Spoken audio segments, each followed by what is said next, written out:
여든을 앞둔 내가 경찰서에서 조서를 쓰게 될 줄은 몰랐습니다. 형광등 불빛 아래 앉아서 손 떨리는 걸 꾹 누르며 펜을 잡았을 때 나는 생각했습니다. 이게 뭔가? 이게 대체 뭔가? 국밥 한 그릇에 평생을 바친 여자가 왜 여기 있는 건가?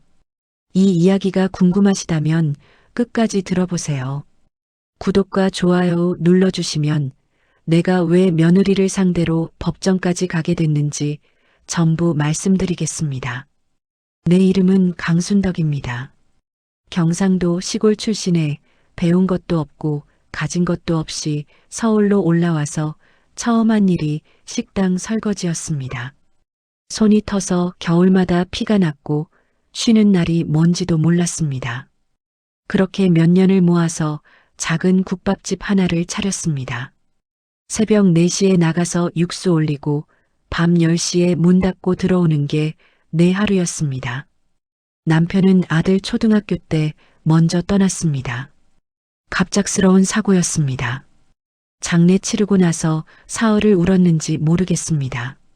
그런데 사흘째 되던 날 아침에 저는 그냥 앞치마 입고 식당으로 나갔습니다. 울고 있을 시간이 없었거든요. 아들 학원비가 밀려 있었습니다. 그렇게 혼자서 버텼습니다. 아들 대학 보내고 취직시키고 장가까지 보냈습니다.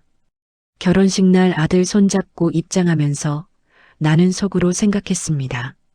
이제 됐다. 내 할 도리는 다 했다. 결혼하고 몇 년 지나서 국밥집 자리가 재개발에 걸렸습니다. 보상금이 나왔습니다. 적은 돈은 아니었습니다. 평생 처음 만져보는 큰 돈이었습니다. 은행에 넣어두면 이자만 먹고 살 수 있다고들 했습니다. 그런데 나는 그렇게 못했습니다. 돈이란 게 눈에 보여야 믿어지는 사람이었거든요.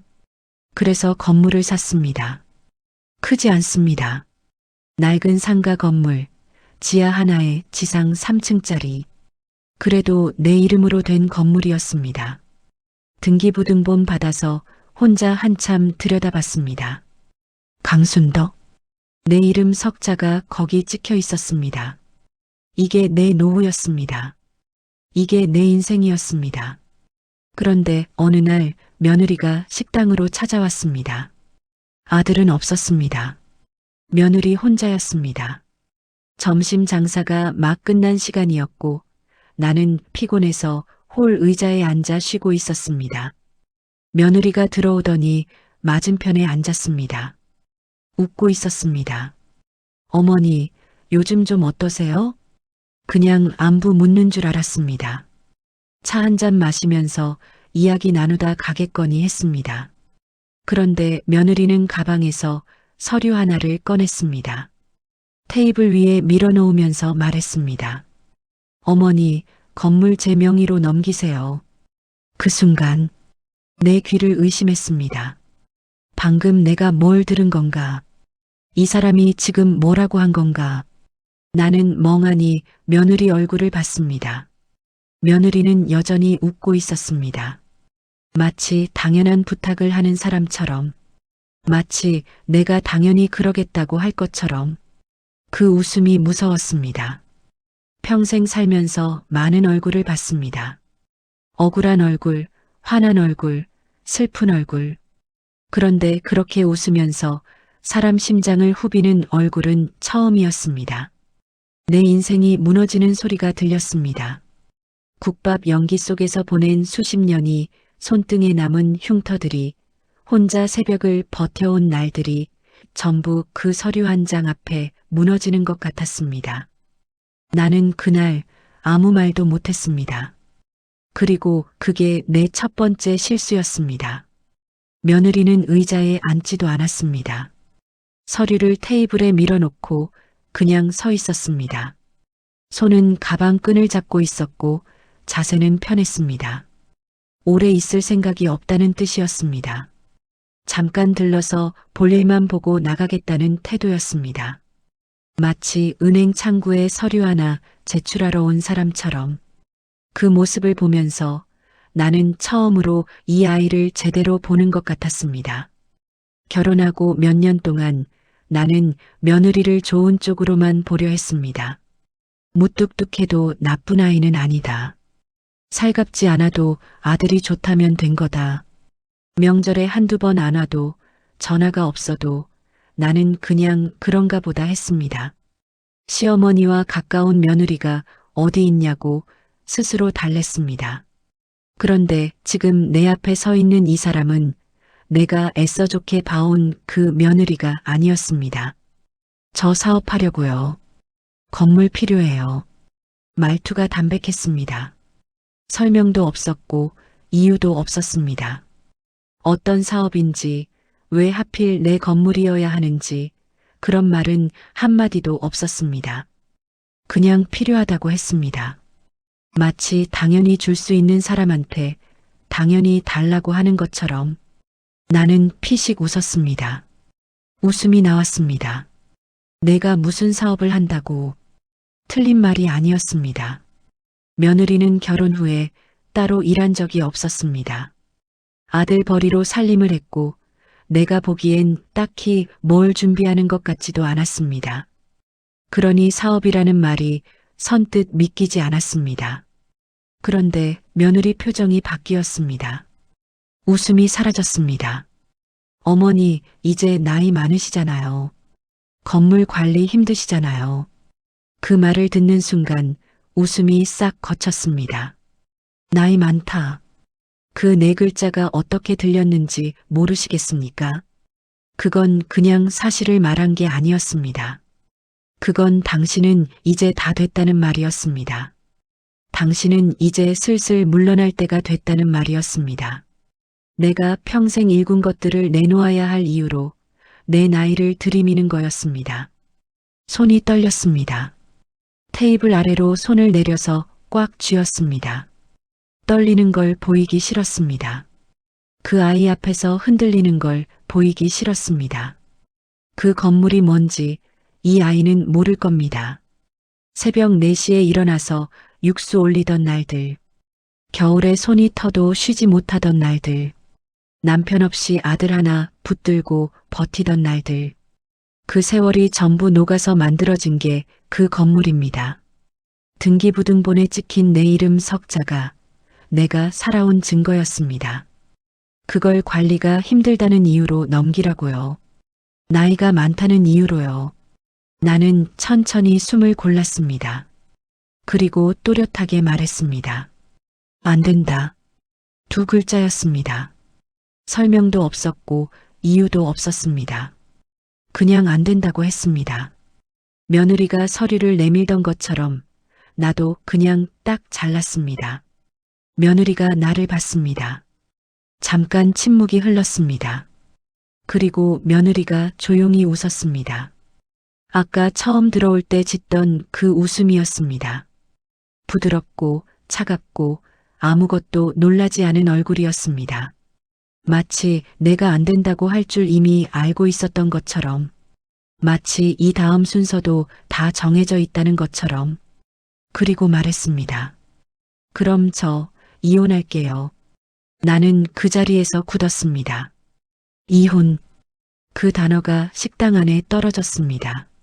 아직 치우지 못한 점심 그릇들 사이에, 식은 육수 냄새 사이에 그 단어가 떨어졌습니다. 며느리는 가방을 고쳐 메었습니다. 서류는 그대로 테이블 위에 두고 아무렇지 않게 돌아섰습니다.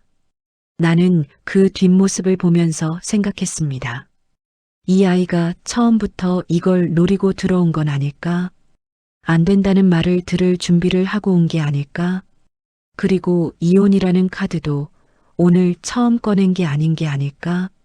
식당 문이 닫히는 소리가 났습니다. 나는 한참 동안 그 서류를 바라봤습니다. 손이 계속 떨렸습니다. 며느리가 나간 뒤에도 나는 한동안 움직이지 못했습니다. 식당 안이 조용했습니다. 점심 손님들이 다 빠진 자리에 빈 그릇들만 남아 있었고 환풍기 돌아가는 소리만 윙윙거렸습니다. 나는 테이블 위에 놓인 서류를 보다가 창문 밖을 보다가 다시 서류를 봤습니다. 손이 아직도 떨렸습니다. 그때 식당 문이 다시 열렸습니다. 잠깐 심장이 내려앉았습니다. 며느리가 돌아온 줄 알았습니다.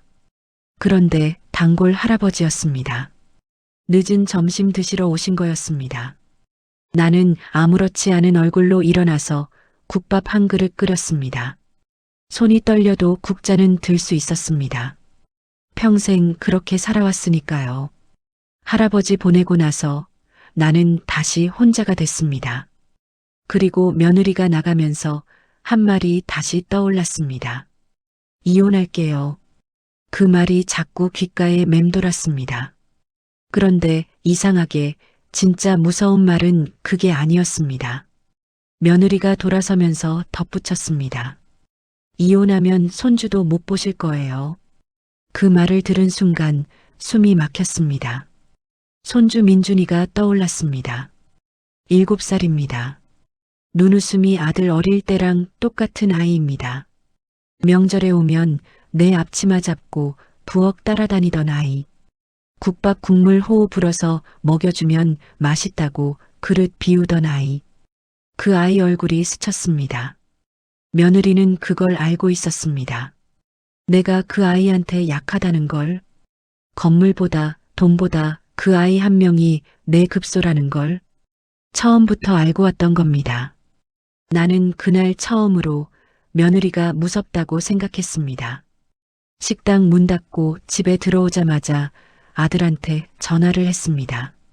내 마누라가 건물 달라 한다. 바로 말했습니다. 돌려 말할 기력이 없었습니다. 수화기 너머로 아들이 조용히 숨을 들이쉬는 소리가 들렸습니다. 놀란 게 아니었습니다. 아, 이 얘기가 나왔구나 하는 소리였습니다. 그 숨소리 하나로 나는 알았습니다. 아들이 이미 알고 있었다는 걸. 잠깐 침묵이 흘렀습니다. 그리고 아들이 말했습니다. 엄마 그냥 하나만 줘요. 나는 전화기를 잡은 손에 힘이 빠지는 걸 느꼈습니다. 하나만. 그냥. 그 말이 어떻게 들렸는지 아십니까?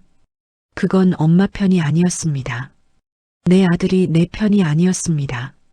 아내 눈치를 보면서 아니면 이미 아내한테 설득이 됐거나 어느 쪽이든 결과는 같았습니다. 아들은 건물을 넘기라고 하고 있었습니다. 자기 어머니한테. 그 순간 내가 평생 키운 아들이 아니라는 생각이 들었습니다. 새벽마다 도시락 싸줬던 아들. 대학 등록금 한 번도 늦어본 적 없는 아들. 결혼식 날 손잡고 걸어가면서 눈물 참았던 아들. 그 아들이 지금 전화기 너머에서 그냥 줘요 라고 하고 있었습니다. 나는 아무 말 않고 전화를 끊었습니다. 그날 밤 잠을 못 잤습니다. 천장을 보다가 뒤척이다가 불 켜고 앉아 있다가 또 누웠습니다.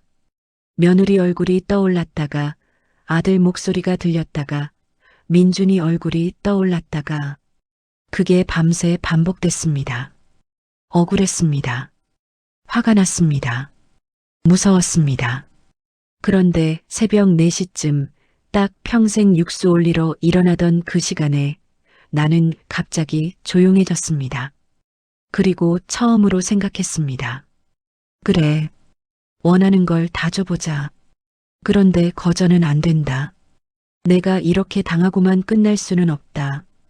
국밥집 하나로 평생 버텨온 여자가 웃는 얼굴로 들어와서 서류 들이밀고 손주 카드까지 꺼낸 사람한테 그냥 지면 안 된다. 줄 수는 있다. 대신 내 방식으로. 새벽 어둠 속에서 나는 처음으로 눈이 말똥말똥해졌습니다. 아침이 됐습니다. 밤새 한숨도 못 잤지만 이상하게 머리는 맑았습니다. 오히려 평소보다 더 선명한 느낌이었습니다. 밥을 먹었습니다. 천천히 제대로 씹어서. 국밥집 쉬는 날이었고 나는 혼자 밥상 앞에 앉아서 생각을 정리했습니다. 감정은 간밤에 다 쏟아낸 것 같았습니다. 억울함도 배신감도 무서움도 새벽 내내 천장 보면서 다 겪었습니다. 그래서 아침에는 오히려 차분했습니다. 울고 나서 눈이 퉁퉁 부은 날 아침처럼 이상하게 가볍고 또렷한 기분이었습니다. 나는 숟가락을 내려놓고 전화기를 들었습니다. 며느리가 받았습니다. 어머니, 목소리가 어제보다 조금 낮았습니다. 경계하는 건지 아니면 어젯밤 아들한테 뭔가 들은 건지 나는 상관없었습니다. 그래, 건물 줄게. 짧게 말했습니다. 전화기 너머에서 잠깐 침묵이 흘렀습니다. 그리고 숨 넘어가는 소리가 났습니다. 그 소리가 어떤 소리였는지 나는 잊지 않았습니다. 놀람 반, 안도 반. 설마 했는데 진짜라는 소리. 이미 이긴 줄 알았다는 소리였습니다. 정말요? 그래. 대신 절차는 제대로 하자. 서류 하나하나 다 맞춰서. 당연하죠, 어머니. 감사해요. 나는 전화를 끊었습니다. 고맙다는 말에 아무 대꾸도 하지 않았습니다. 감사 인사를 받을 일을 하는 게 아니었으니까요. 그날 오후 나는 버스를 탔습니다. 법률사무소 간판을 찾아 두 정거장을 지나쳤다가 되돌아왔습니다. 오래된 건물 2층에 있는 작은 사무소였습니다.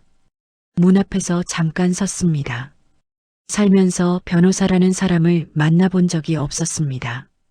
국밥집 하는 사람이 변호사 쓸 일이 뭐가 있겠습니까? 그래도 들어갔습니다. 변호사는 40대 중반쯤 돼 보이는 남자였습니다. 나를 보더니 자리를 권했고 무슨 일로 오셨냐고 물었습니다. 나는 처음부터 끝까지 다 말했습니다. 며느리가 식당으로 찾아온 것부터 서류 들이밀던 것, 손주 얘기 꺼낸 것, 아들이 그냥 주라고 한 것까지 변호사가 중간에 끊지 않고 다 들었습니다. 내가 말을 마치자 그가 메모를 훑어보면서 물었습니다. 그래서 결정은 어떻게 하셨습니까? 나는 말했습니다. 건물 넘겨줄 건데 되찾을 방법도 같이 만들어주세요. 변호사가 펜을 내려놨습니다. 그리고 나를 봤습니다. 처음 들어왔을 때와 다른 눈빛이었습니다. 조금 전까지는 딱한 할머니 한 명 온 거였는데 지금은 아니다 싶은 얼굴이었습니다. 그리고 살짝 웃었습니다.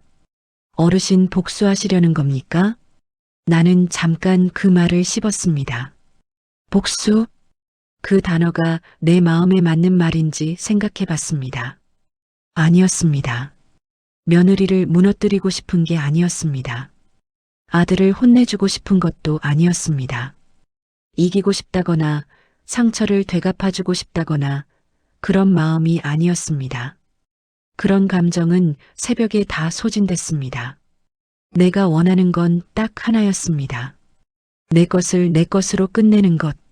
누군가의 협박에 밀려서 내 인생을 그냥 내줬다는 결말로 끝나지 않는 것. 국밥 연기 속에서 보낸 수십 년이 서류 한 장에 정리되지 않는 것. 나는 변호사를 똑바로 봤습니다. 아니요. 그리고 말했습니다. 내 인생 지키는 겁니다.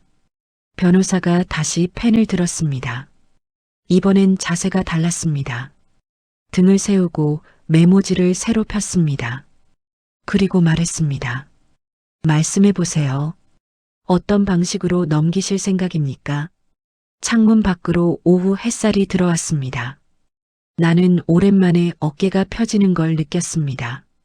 지는 게 아니었습니다. 이제 시작이었습니다. 며느리는 신이 나 있었습니다. 변호사 사무소에 들어올 때부터 표가 났습니다. 옷도 평소보다 차려입고 왔고 걸음걸이가 달랐습니다. 이미 자기 건물인 것처럼, 이미 다 된 것처럼 나를 보면서 웃었습니다.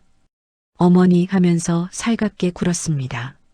식당에서 서류 들이밀던 그 며느리가 맞나 싶을 정도였습니다. 사람이 원하는 걸 눈앞에 두면 이렇게 달라지는구나. 나는 그냥 앉아서 봤습니다.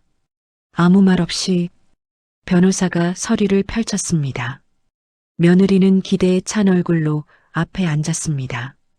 건물 시세 이야기가 나오고 평수 이야기가 나오고 그러다가 변호사가 조용히 말했습니다. 증여세 나옵니다. 며느리가 고개를 끄덕였습니다. 어느 정도는 예상했다는 표정이었습니다. 얼마나요? 변호사가 서류를 가리켰습니다. 18억입니다. 며느리 얼굴이 하얘졌습니다. 순식간이었습니다. 아까까지 살갑게 웃던 얼굴이 피가 빠지듯 하얗게 됐습니다. 입술이 살짝 벌어졌고 눈이 서류와 변호사 사이를 왔다 갔다 했습니다. 18억이요? 네. 건물 감정가 기준으로 계산하면 그렇게 됩니다. 증여는 세금이 큽니다. 며느리가 나를 봤습니다. 나는 표정을 바꾸지 않았습니다. 그럼 방법이 없어요? 목소리가 달라져 있었습니다. 식당에서 이혼할게요 라고 하던 그 차가운 목소리가 아니었습니다. 조금 당황했고 조금 다급했습니다. 나는 그 목소리를 귀에 담아뒀습니다. 잠깐 침묵이 흘렀습니다. 그리고 나는 말했습니다. 매매로 하자. 며느리가 나를 봤습니다. 매매요? 그래. 증여 말고 사고 파는 걸로.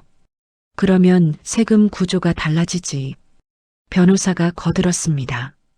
매매로 진행하면 취득세와 양도세 구조가 증여와 다르게 적용된다. 어르신 입장에서도 정리가 깔끔하다 설명이 이어졌습니다. 며느리는 그 말을 들으면서 조금씩 표정을 되찾았습니다.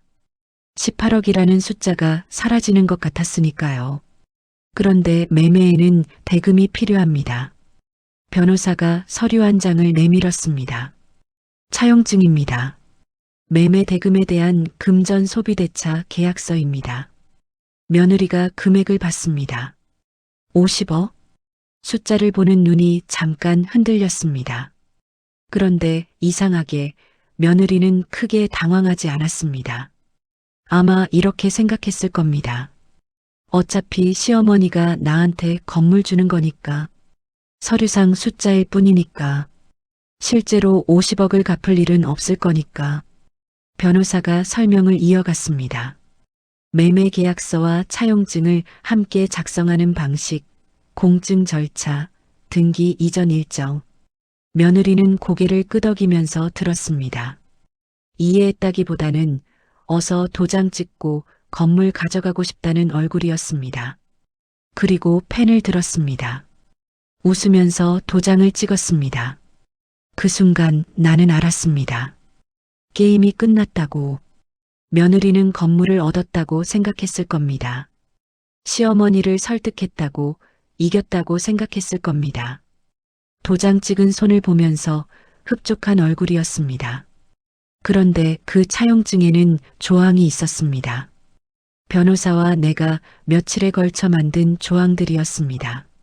상환 기일, 이자, 조건, 미납 시 건물 반환 조건, 공증까지 마친 법적 서류였습니다. 며느리가 50억을 갚지 못하면 건물은 내 것으로 돌아옵니다. 처음부터 끝까지 법안에서 절차대로 정확하게. 며느리는 서류를 다 읽지 않았습니다. 읽었어도 지금 당장 50억을 갚으라는 게 아니니까 괜찮다고 생각했겠죠. 그런데 세상에 공짜는 없습니다. 서류에 도장 찍는다는 건 그 서류에 적힌 모든 내용에 동의한다는 겁니다. 웃으면서 찍든 울면서 찍든 나는 창밖을 봤습니다. 평생 국밥집 하면서 배운 게 하나 있습니다. 손님이 그릇 비울 때까지 기다릴 줄 알아야 한다는 것. 서두르면 안 된다는 것. 때가 되면 된다는 것. 나는 기다릴 수 있습니다. 건물 등기가 넘어가고 일주일이 지났습니다. 며느리한테서 연락이 없었습니다. 아들도 마찬가지였습니다. 나는 그러려니 했습니다. 원하는 걸 얻었으니 조용한 거겠지. 국밥집 문 열고 닫으면서 나는 평소처럼 지냈습니다. 아는 사람들은 건물 팔았냐고 물었습니다. 나는 그냥 정리했다고만 했습니다. 그런데 한 달이 채 안 돼서 전화가 오기 시작했습니다. 건물 세입자들이었습니다. 첫 번째 전화는 1층 세탁소 사장님이었습니다. 70 가까운 어르신인데 거기서 20년 가까이 장사하신 분입니다. 목소리가 떨렸습니다. 사장님, 새 주인이 월세를 2배로 올린다고 하는데 이게 맞는 건가요? 나는 가슴이 내려앉았습니다. 두 번째 전화는 2층 학원이었습니다. 원장 선생님이 다음 달까지 나가달라는 통보를 받았다고 했습니다.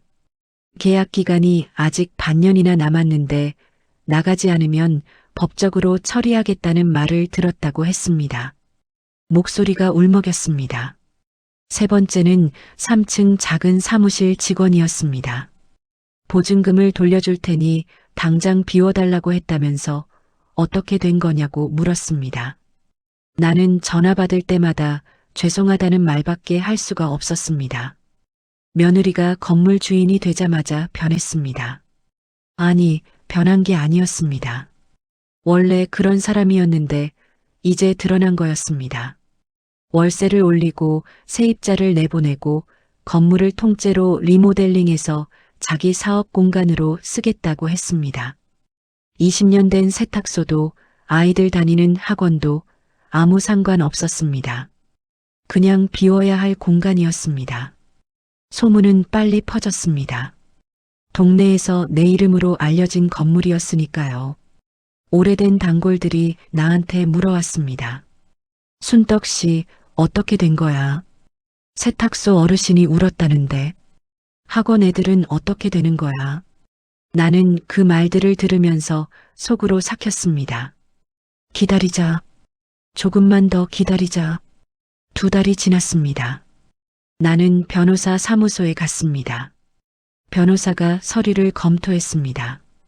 차용증 작성일로부터 상환 청구가 가능한 시점이 됐습니다. 변호사가 말했습니다. 보내셔도 됩니다. 나는 고개를 끄덕였습니다. 내용 증명이 나갔습니다. 법무법인 명의로 정식 서류로. 내용은 간단했습니다. 금전 소비대차 계약에 의거하여 차용 원금 50억 원의 상환을 청구합니다. 이틀 뒤에 며느리한테서 전화가 왔습니다. 어머니, 목소리가 달랐습니다. 떨리지는 않았지만 뭔가 잘못됐다는 걸 아는 목소리였습니다. 어머니 장난하세요? 나는 국밥 육수를 젓던 손을 멈췄습니다. 그리고 말했습니다. 장난 아니야. 아니, 이게 말이 돼요? 어머니가 저한테 주신 거잖아요. 그냥 넘겨주신 거잖아요. 매매로 했잖아. 계약서에 도장 찍었잖아. 그게 진짜로 갚으라는 게 아니었잖아요. 그건 그냥 형식적인 거잖아요. 나는 잠깐 아무 말 하지 않았습니다. 형식적인 거. 그 말이 귓가에 맴돌았습니다. 도장 찍을 때는 읽지도 않고 그냥 형식이려니 했던 거였습니다. 50억이라는 숫자가 종이 위의 숫자일 뿐이라고 생각했던 거였습니다.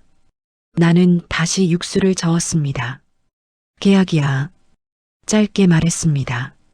공증까지 마친 계약. 형식이 아니야. 수화기 너머에서 잠깐 침묵이 흘렀습니다. 그리고 전화가 끊겼습니다. 며느리가 끊은 건지 할 말이 없어진 건지 몰랐습니다. 나는 전화기를 내려놓고 국밥 국물을 한번 맛봤습니다. 간이 딱 맞았습니다. 며느리는 움직였습니다. 내용 증명받고 나서 가만히 있을 사람이 아니었습니다. 나는 그걸 알고 있었습니다. 그래서 기다렸습니다. 어떻게 나오나? 어디로 뛰나? 먼저 은행으로 갔다는 걸 나중에 알았습니다. 건물을 담보로 대출을 받으려 했던 겁니다. 50억을 갚든 아니면 다른 방법을 찾든 일단 돈이 필요했을 테니까요. 그런데 은행 창구에서 서류를 검토한 순간 이야기가 달라졌습니다. 담보 불가. 건물에 내가 가압류를 걸어놨습니다. 차용증 작성과 동시에 변호사와 준비해둔 절차였습니다. 등기부등본을 떼면 바로 나오는 내용이었습니다. 담보로 잡을 수 없는 건물이었습니다. 소득 없음, 신용 없음, 결혼 후 직장을 다닌 적이 없었습니다. 본인 명의 금융거래 이력이 거의 없었습니다. 은행 입장에서는 50억짜리 대출을 내줄 근거가 없었습니다. 한 곳이 거절했고, 두 곳이 거절했고, 다 거절했습니다. 며느리가 막힌 겁니다. 그 무렵 아들이 찾아왔습니다. 식당 문 닫을 시간에 혼자 왔습니다. 오랜만이었습니다. 나는 국밥 한 그릇 끓여줬습니다. 아들은 말없이 먹다가 숟가락을 내려놨습니다. 엄마, 이거 너무한 거 아니야? 나는 아들을 봤습니다. 뭐가? 알잖아. 다. 집에서 매일 난리야. 애 앞에서 소리 지르고 나는 끼어서 어떻게 해야 할지 모르겠고 나는 잠깐 아들 얼굴을 봤습니다. 피곤해 보였습니다. 눈밑이 거무스름했고 살이 좀 빠진 것 같았습니다. 내 새끼인데 안쓰러웠습니다. 그게 사실이었습니다. 그런데 나는 기억하고 있었습니다. 엄마, 그냥 하나만 줘요. 그 목소리를. 아들아, 내가 뭘 잘못했어. 아들이 아무 말 못했습니다. 계약서 쓰자고 한 게 나야. 도장 찍은 게 나야. 절차대로 한 거야. 내가 뭘. 아들이 나갔습니다. 국밥은 반쯤 남아 있었습니다. 그리고 며느리가 이혼 소송을 냈습니다. 아들한테 먼저 들었습니다. 전화가 왔습니다. 목소리가 떨렸습니다. 엄마 때문이라고 했습니다. 나는 아무 말 하지 않았습니다. 소송이 시작됐습니다. 양육권 다툼이 있었고 재산 분할 문제가 있었고 시간이 걸렸습니다. 나는 변호사와 계속 움직였습니다. 가압류 서류, 차용증, 공증 기록, 매매 계약서, 모든 게 법적으로 하자가 없었습니다. 처음부터 그렇게 만들었으니까요. 판결이 나왔습니다. 이혼, 양육권은 아들, 건물은 며느리 것, 그리고 차용증에 기재된 채무 50억도 며느리 것, 건물은 가졌습니다. 빚도 가졌습니다. 판결 나고 며칠 뒤 며느리가 식당으로 왔습니다. 마지막이었습니다. 나는 그걸 느꼈습니다. 들어오는 발소리부터 달랐습니다. 처음 서류 들고 왔을 때의 여유도 없었고 변호사 사무소에서 웃으며 도장 찍던 얼굴도 아니었습니다. 눈이 벌개져 있었습니다. 며느리가 나를 보면서 말했습니다. 당신 악마다. 식당 안이 조용했습니다. 손님이 없는 시간이었습니다. 나는 행주로 테이블을 닦던 손을 멈췄습니다. 그리고 며느리를 봤습니다. 웃는 얼굴로 서류 들이밀던 그 사람, 손주 못 볼 거라던 그 사람, 이혼할게요 라고 차갑게 말하던 그 사람, 지금은 눈이 벌겋고 목소리가 떨리고 있었습니다. 나는 행주를 내려놨습니다. 아니, 짧게 말했습니다. 어른이다. 며느리가 아무 말 못했습니다. 나도 더하지 않았습니다. 할 말이 없어서가 아니었습니다. 더 할 말이 필요 없었습니다. 며느리가 나갔습니다. 식당 문이 닫혔습니다. 나는 다시 테이블을 닦았습니다. 천천히 끝까지. 경매날 아침 나는 일찍 일어났습니다. 평소처럼 새벽 4시에 눈이 떠졌습니다. 육수 올릴 필요가 없는 날이었는데도 몸이 먼저 일어났습니다. 평생 그 시간에 일어났으니까요. 나는 천천히 씻고 밥을 먹고 옷을 입었습니다. 특별히 차려입지 않았습니다. 그냥 늘 입던 옷이었습니다. 법원 가는 버스 안에서 창밖을 봤습니다. 아침 햇살이 건물 사이로 들어오고 있었습니다. 출근하는 사람들, 가게 문 여는 사람들, 저마다 하루를 시작하고 있었습니다. 나는 그 풍경을 보면서 생각했습니다. 이게 끝이구나. 오래 걸렸다. 경매 법정은 조용했습니다. 생각보다 작은 방이었습니다. 판사도 아니고 집행관이 앞에 앉아 있었고 몇 명이 서류를 들고 앉아 있었습니다. 며느리는 오지 않았습니다. 대리인도 없었습니다. 이미 포기했거나 올 수가 없었거나 50억 채무가 있는 건물이었습니다. 공증된 차용증이 있었습니다. 가압류가 걸려 있었습니다. 낙찰자는 처음부터 정해진 것이나 다름없었습니다. 망치 소리가 울렸습니다. 탕, 짧은 소리였습니다. 그런데 그 소리가 귓속에서 오래 울렸습니다. 세탁소 어르신 울먹이던 목소리가 떠올랐다가 며느리가 웃으며 도장 찍던 얼굴이 떠올랐다가 아들이 그냥 줘요 하던 목소리가 떠올랐다가 그 모든 게 그 짧은 소리 안에 들어 있었습니다. 건물은 다시 내 것이 됐습니다. 나는 서류를 받아들고 법원을 나왔습니다. 울지 않았습니다. 통쾌하지도 않았습니다. 그냥 끝났다는 느낌이었습니다.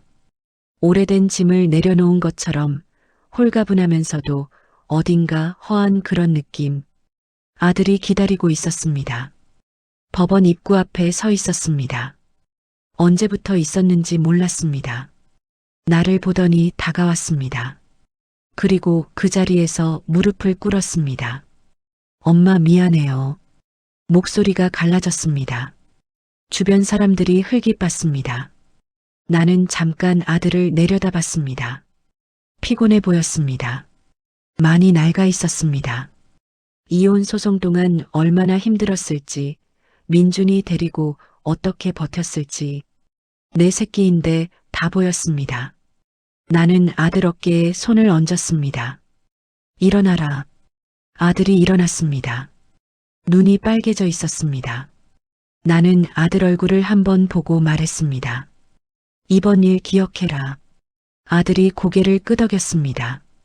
착한 것과 약한 건 다르다. 더 설명하지 않았습니다.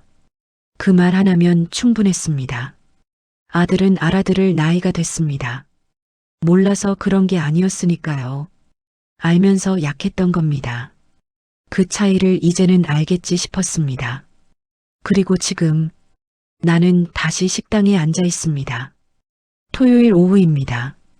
손님이 빠진 자리에 민준이가 앉아서 국밥을 먹고 있습니다. 후후 불어서 한 숟가락 뜨고 맛있다고 웃고 또 한 숟가락 뜨고 그 모습이 아들 어릴 때랑 똑같습니다. 나는 그 얼굴을 보면서 생각했습니다. 내가 지킨 건 건물이 아니었구나. 건물은 수단이었습니다. 처음부터 그걸 지켜야 했던 건 노후 때문만이 아니었습니다. 그냥 내줬으면 나는 그냥 무너진 사람이 됐을 겁니다. 협박 앞에 무릎 꿇은 사람이 됐을 겁니다. 그리고 그런 할머니 밑에서 민준이가 자랐을 겁니다. 내가 지킨 건 건물이 아니라 가족이었습니다. 내 아들이 약한 어머니를 둔 아들이 아니라 어떻게 살아야 하는지 아는 어머니를 둔 아들로 살게 하고 싶었습니다. 민준이가 자라면서 기억할 할머니가 그냥 당하고 울던 사람이 아니기를 바랐습니다. 그게 다였습니다. 여든을 앞둔 내가 경찰서에서 조서를 쓰게 될 줄 몰랐다고 했습니다. 그런데 지금은 압니다. 그 조서가 없었으면 지금 이 자리도 없었을 겁니다. 민준이 국밥 먹는 이 자리도 아들이 다시 눈 마주치며 웃는 이 시간도 욕심은 사람을 망칩니다. 며느리가 원한 건 건물이었지만 건물을 잡으려다 전부를 잃었습니다. 가진 게 없어서 망한 게 아니었습니다. 욕심이 너무 앞서서 스스로 무너진 겁니다. 그리고 지혜는 인생을 살립니다. 나는 배운 사람이 아닙니다. 법도 몰랐고 사업도 몰랐습니다. 그냥 평생 국밥 끓이며 살아온 여자입니다. 그런데 한 가지는 알았습니다. 내 것을 지키려면 내가 먼저 똑바로 서야 한다는 것. 민준이가 그릇을 비웠습니다. 할머니, 더 주세요. 나는 웃으면서 일어났습니다. 오늘도 국밥집은 문을 열었습니다.